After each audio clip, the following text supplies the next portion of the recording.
রিমেলে তাণ্ডব এটা। উপকূলীয় অঞ্চল হচ্ছে তীব্র ঝড় বৃষ্টি জানো, সেটারই প্রভাব এটা। দেখো না কি বাতাস। হ্যাঁ, একটু দেখতে আসলাম তোমাদের গ্রাম অঞ্চলগুলো ঘুরতে ঘুরতে। উত্তর অঞ্চলে রিমেল যে প্রভাব দেখাচ্ছে উপকূলীয় অঞ্চলগুলোতে, ঘূর্ণিঝড়, তার সঙ্গে ঝড়ো বাতাস, বৃষ্টি, নিজেদের আবাসস্থল থেকে তারা আশ্রয় কেন্দ্রে সেখানে হচ্ছে অবস্থান করতেছে। এর কারণে পুরো বাংলাদেশে এখন হচ্ছে ভারী বৃষ্টিপাত, সেই সাথে আপনার হচ্ছে যে বাতাস হচ্ছে, এবং এটি কিন্তু আমাদের অঞ্চলেও হচ্ছে। সেটি দেখানোর জন্য আজকে এই ব্লগটি আপনারা দেখতে থাকুন। দেখতে পাচ্ছেন প্রচন্ড বাতাস, সেই সাথে ঝড়ো বৃষ্টি, আর ওয়েদারটা কিন্তু অনেক ভালো লাগতেছে আজকে, হচ্ছে রোমান্টিক ওয়েদার। যদিও আমাদের এই অঞ্চলে গত কয়েকদিন থেকে তীব্র গরম গিয়েছিল, সে কারণে হয়তো বা আমরা স্বস্তিতে আছি, কিন্তু যারা উপকূলীয় অঞ্চলে রয়েছে তারা কিন্তু বেশ হচ্ছে যে এটা হচ্ছে যে সমস্যার সৃষ্টি হয়েছে তাদের। যারা উপকূলীয় অঞ্চলে রয়েছে তাদের কিন্তু ঘরবাড়ি এবং বিভিন্ন ধরনের হচ্ছে ক্ষতি সাধন হয়েছে, এবং তাদেরকে কিন্তু নিরাপদ আশ্রয় কেন্দ্রে হচ্ছে নিয়ে যাওয়া হয়েছে। অনেক জায়গায় 3 নম্বর সংকেত দিয়েছে, চট্টগ্রামে 9 নম্বর, বা আপনার উপকূলীয় অঞ্চল যেমন খুলনা, সাতক্ষীরা, বাগেরহাট, এই অঞ্চলগুলোতে আপনার হচ্ছে 10 নম্বর সংকেত দিয়েছে। এখন পর্যন্ত ওই অঞ্চলগুলোতে প্রচুর বৃষ্টিপাত এবং ঝড়ো বাতাস এরকম হচ্ছে যে সমস্যার সৃষ্টি হচ্ছে। তোরা ভিডিও করো, হ্যাঁ ক্যামেরাম্যান, ও নেক্সট প্রজন্মের ব্লগার। তো এই দিক দারুণ লাগতেছে, এখান থেকে পুরা কুড়িগ্রাম শহর দেখা যাচ্ছে। দেখেন, এটা হচ্ছে ছোট ভাইদের ম্যাচ, ভিডিও করি ছোট ভাইদেরকে।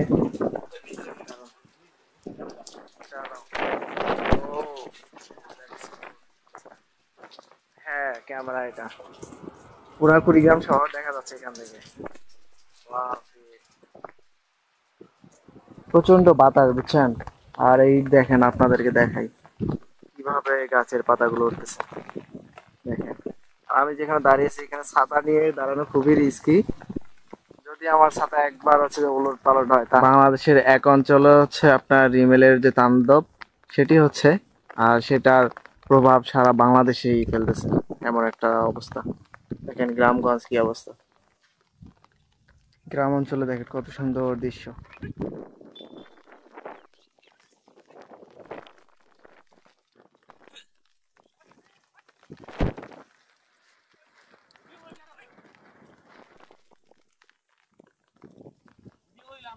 হ্যাঁ হ্যাঁ, ভিডিও করে বলে লাভ নাই, এই তো লাভ। গ্রাম অঞ্চলের পরিবেশ দেখেন কি বাতাস হচ্ছে আজকে। এই দেখেন আকাশ কত মেঘলা, আর তার সঙ্গে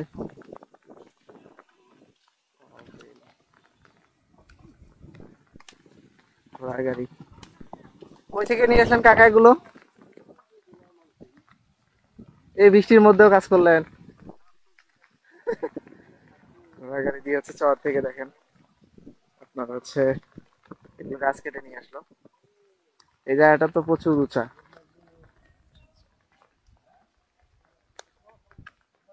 এখন হচ্ছে সবাই মিলে ধরে ধরে এটা উঠাবে। আমি একটু ভিডিও করি এদেরকে। ভাই হচ্ছে ভিডিও না করছে, তারপর ভাই করতেছে, ভাই কিছু মনে করিয়েন না।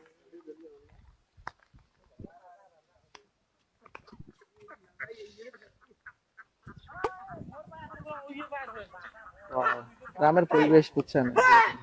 এই দেখেন।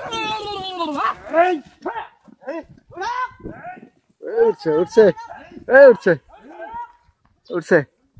এখানে খারাপ গাছ, আর জন্য সেইভাবে উঠাচ্ছে ওরা।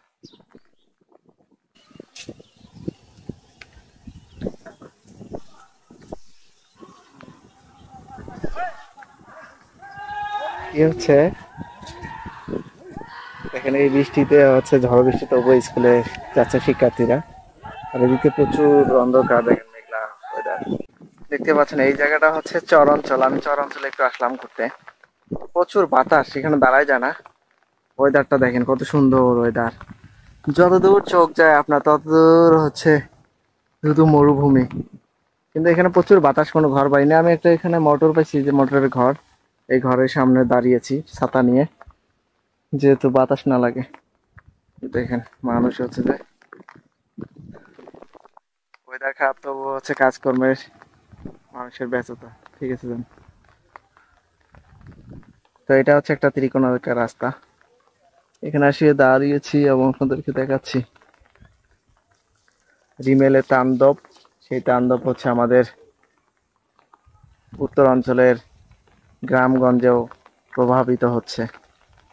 দেখেন আমি এদিকে যদি দেখাই, এই দেখেন গাছের পাতা কিভাবে হচ্ছে উঠতেছে, কত সুন্দর ওয়েদার না? Just wow. আসলে এরকম ওয়েদার, কিন্তু আমার ছাতা নিয়ে রিস্কি ভাই। আমি কখন হচ্ছে ছাতা নিয়ে হচ্ছে যে ছাতা উল্টে যাবে, উল্টে গিয়ে ভেঙে পড়বে, সেটা আমি হচ্ছে বলতে পারি না। যদি নিজেকে একটু দেখাই আমি, এই যে আমি ওয়াও করে যাচ্ছি, দেখেন অনেক সুন্দর লাগতেছে। রিমেলে তাণ্ডব দেখার জন্য এই ওয়েদারে আসা। এখানে যে গরু দিতেছে, প্রচুর বাতাস, শো শো শব্দ সব দিকে। দেখেন প্রচুর পাতা, দেখেন কিভাবে উঠতেছে। বাহ,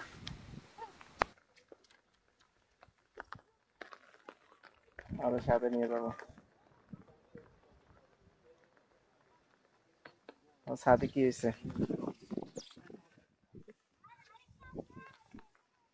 এই শোনো, এই বিচ্ছি, শুনে যাও, আপনি যান,